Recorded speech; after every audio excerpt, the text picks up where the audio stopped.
Vai começar mais um vídeo no nosso canal aqui no YouTube. Aproveita, clica aqui, se inscreve e também marca o sininho para você ser avisado dos novos vídeos. Vamos lá!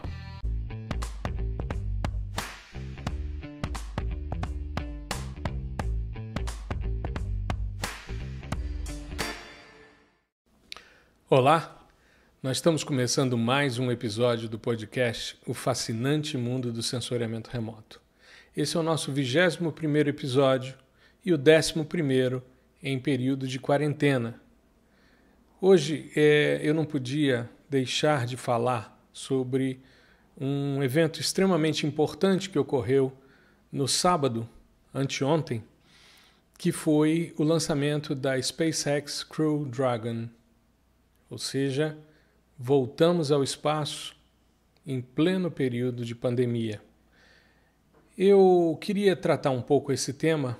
Foi uma sugestão de um aluno meu, o Jales, que é aluno do nosso curso de processamento de imagens de satélites por meio de softwares livres.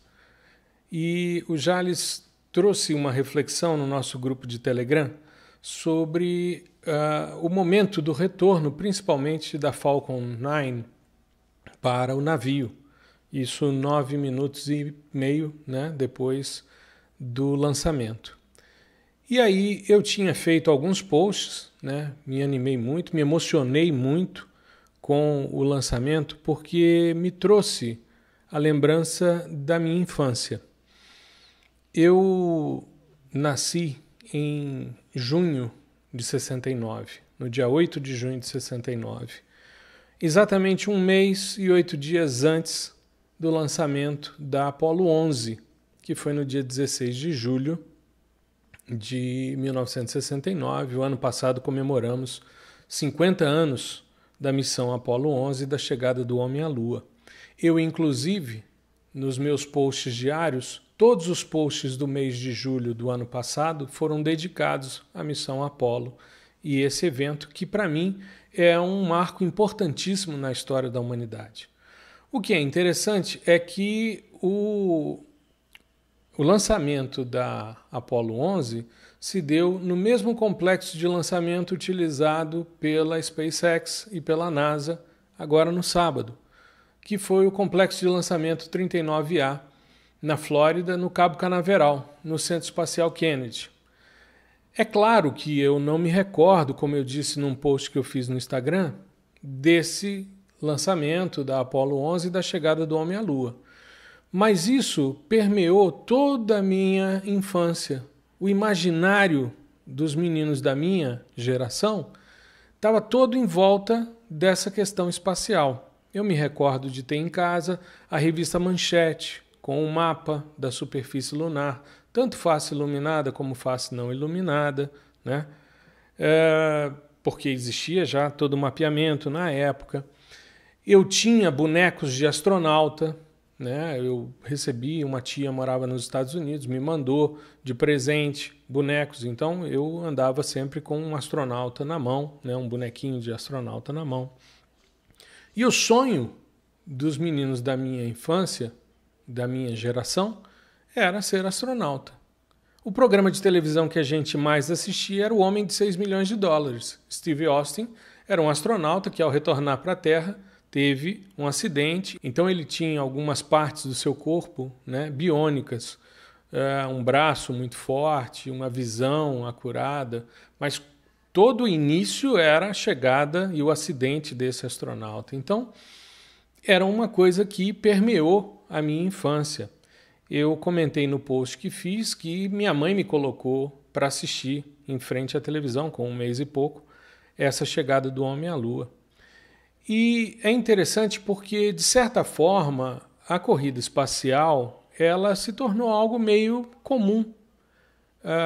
Logo em seguida, no final do ano de 69, teve a Apollo 12, e as pessoas não estavam muito aí quando do lançamento da Apollo 13, quando aconteceu o acidente, a explosão do tanque de oxigênio, que fez com que toda a humanidade voltasse seus olhos para o espaço e ficasse acompanhando com angústia se eles iam conseguir retornar ou não. E graças à tecnologia e as orações, enfim, eles retornaram com muita eficiência. É interessante porque depois disso, né, aqueles foguetes que se separavam em estágios e aquilo tudo ia se perdendo, houve uma mudança, né, de estrutura para o ônibus espacial. Então, o ônibus espacial ele tinha uma tecnologia de reaproveitamento, né? O próprio ônibus voltava e era reaproveitado, ele pousava como um avião, né? Ele era lançado como um foguete, mas ele voltava como uma aeronave, um avião. E também, além do ônibus espacial, você tinha um tanque central, que era uma estrutura muito grande, alaranjada, e 2 foguetes, né, de combustível sólidos, os SRBs, os Solid Rocket Busters. Esses foguetes, logo depois que eles eram desacoplados, eles caíam no mar e no oceano e eram resgatados e eram reutilizados. Esse tanque externo era a única parte que não era reaproveitada. Então, primeiro, uma perspectiva de não deixar tanto lixo espacial, né? Nós temos uma quantidade imensa de material orbitando o nosso planeta. Então, era uma forma de você reaproveitar e baratear os custos das missões. Nós tivemos, tanto na missão Apollo, nas missões Apollo, nós tivemos aquisição de imagens da superfície terrestre e também do espaço. Então, tanto a observação da Terra como de fora. Tivemos também algumas estratégias usando o ônibus espacial. A mais famosa delas é o SRTM, que foi uma missão de mapeamento da superfície usando radar, né, interferométrico, para ver variações altimétricas e fazer um modelo tridimensional da superfície, né, o SRTM, Shuttle Radar Topography Mission, né? E, de certa forma, as missões passaram por 2 grandes abalos. O primeiro foi em 1986, quando a Challenger sofreu o primeiro acidente do programa de ônibus espaciais. Isso foi no dia 28 de janeiro. Ocorreu 73 segundos após o lançamento, era a missão STS-51L, e a aeronave explodiu no ar em frente a toda a comunidade que assistia na televisão e ao vivo, matando os 7 tripulantes do ônibus espacial. Essa missão tinha uma tripulante que ia voar nessa missão espacial, né? E foi um choque, as pessoas assistindo e de repente o ônibus explode no ar.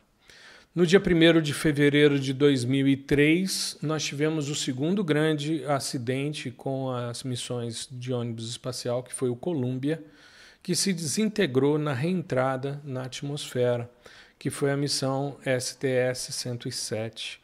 Então foram 2 acidentes trágicos, né? Levaram a óbito em cada um deles a tripulação, os 7 astronautas, né? E eu me recordo de todos eles, foram momentos muito, muito ruins, muito trágicos.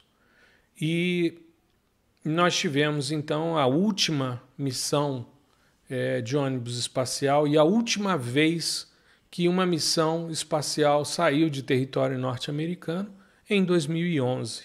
Então, de lá para cá, de 2011 para cá, todas as missões eram feitas a partir do Cazaquistão, né? E isso tinha um custo bastante elevado por parte dos que contratavam essas missões, principalmente as idas à Estação Espacial Internacional, que foi o objetivo da missão Demo 2, que foi a missão agora de sábado, dia 30 de maio. Esse evento de sábado, ele tem alguns marcos importantes para a gente analisar. E eu estou falando disso tudo para a gente buscar a compreensão de como isso pode, de alguma forma, contribuir para o sensoriamento remoto. Primeiro, alguns marcos que a gente pode destacar nessa missão de sábado, e o primeiro é o lançamento de uma empresa comercial em conjunto com uma agência espacial estatal. A SpaceX, junto com a NASA, fizeram esse lançamento. A SpaceX é uma empresa comercial, né? Então, é o primeiro lançamento de uma empresa comercial, de um voo tripulado para o espaço. O segundo, como eu já comentei um pouco, é o primeiro lançamento em 9 anos a partir do território norte-americano. O último lançamento tinha sido em 8 de julho de 2011, o ônibus espacial Atlantis, a última missão do ônibus espacial, a STS-135. Também tem um outro marco, que é a primeira missão lançada a partir dos Estados Unidos com 2 astronautas, desde a missão STS-4 em 1982, porque a partir daí as tripulações do ônibus espacial eram maiores, algo em torno de 7 tripulantes, como a gente viu tanto no Challenger como na Columbia, nos acidentes que eu me referi. Então, 2 astronautas também é um marco, porque desde 82 a gente não tinha uma missão dessa natureza, dessa envergadura, com apenas 2 astronautas. Eu vi alguns posts na internet e me chamou a atenção, primeiro, o painel de controle da missão Apollo, depois do ônibus espacial e agora do Dragon Crew da SpaceX, né, que é esse módulo todo digital, né, o que é um avanço e a gente, né, deve esperar que cada vez mais seja mais avançado. A Demo 2 também foi o primeiro voo tripulado dos Estados Unidos a não ter a presença do público assistindo presencialmente no complexo de visitantes do Centro Espacial Kennedy, devido à pandemia de Covid-19. Né? Entretanto, alguns membros da imprensa puderam assistir e foi transmitido pela NASA TV no YouTube, enfim, todo mundo teve uma cobertura de mais de 9 horas, do início até o lançamento, umas 4 horas e pouco, e até o acoplamento na estação espacial, dando quase 10 horas de transmissão ao vivo.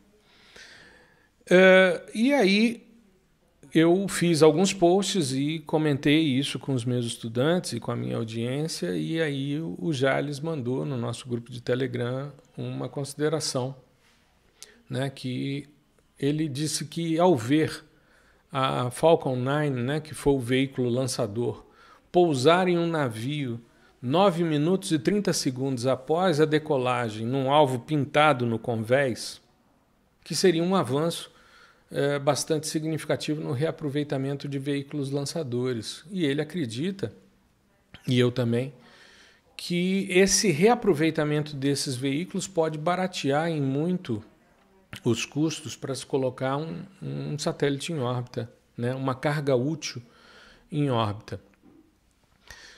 Uma outra reflexão também que é interessante a gente pensar é que será que isso é uma forma de democratizar a quantidade de países que vão ter a capacidade de colocar seus satélites em órbita? Hoje em dia é um grupo muito seleto de poucos países no mundo que tem, né, um satélite em órbita. Nós, por exemplo, temos alguns satélites de comunicação, mas para sensoriamento remoto a gente participa de metade de um satélite, que é o CIBERS. Existe uma discussão sobre o Amazônia, né? Enfim, mas a gente ainda está engatinhando nesse processo. O CIBERS é um avanço, mas a gente tem metade do sistema apenas, porque a gente compartilha com os chineses.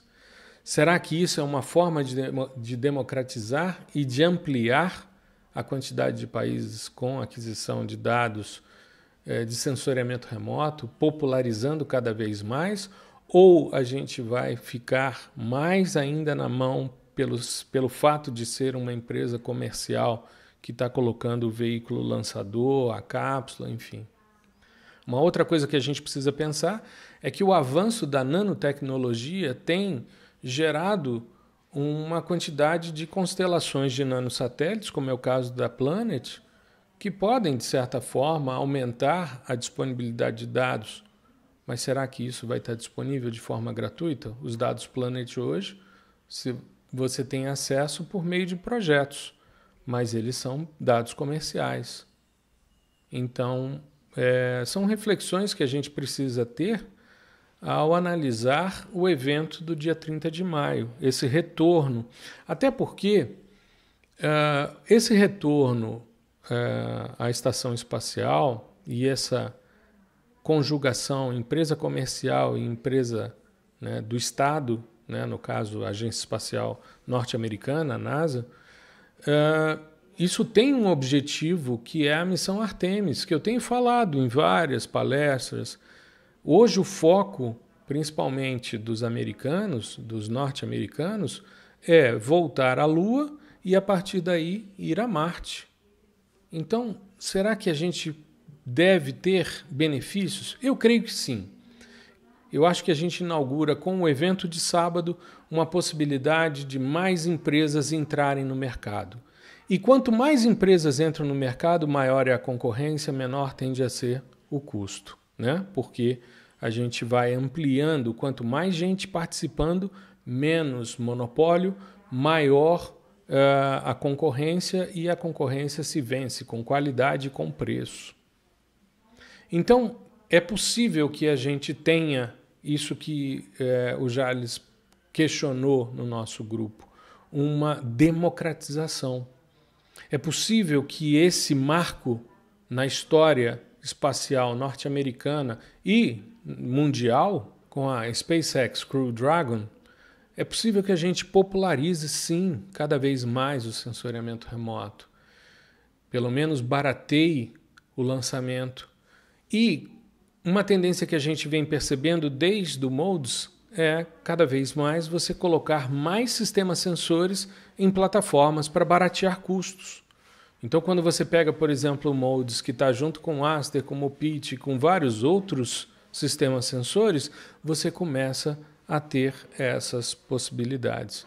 Então, é uma forma da gente popularizar cada vez mais, democratizar cada vez mais. Mas eu queria deixar uma reflexão. Uma coisa é fato. A gente está vivendo um momento em que a gente tem receio de ir à esquina, e voltar ao espaço nos enche de esperança. Então é uma forma da gente pensar que muito em breve, né, a gente vai voltar a uma certa normalidade, seja nas nossas atividades pessoais, nas nossas atividades profissionais. Mas isso nos enche de esperança. Isso é uma reflexão que eu queria trazer, né? Que de tudo isso, hoje a gente tem receio de sair à esquina, né, por causa da pandemia. E ao mesmo tempo estamos vendo um retorno ao espaço. Então, parece uma contradição, mas que nos enche de esperança num futuro breve, muito melhor, né? Eu queria agradecer a você por ter me ouvido a respeito dessas questões. Sugiro, eu fiz 2 posts, um do lançamento e o outro eu coloquei o clipe que a NASA TV disponibilizou sobre o evento, para que, se você não assistiu, que você consiga assistir. E entender um pouquinho o porquê dessa reflexão, né, trazida hoje, nesse 21º episódio, sobre qual a importância do lançamento da SpaceX Crew Dragon para o sensoriamento remoto. Fique em casa, se cuide. Uma boa semana para você. E logo, logo estaremos vivendo uma nova normalidade. Um grande abraço.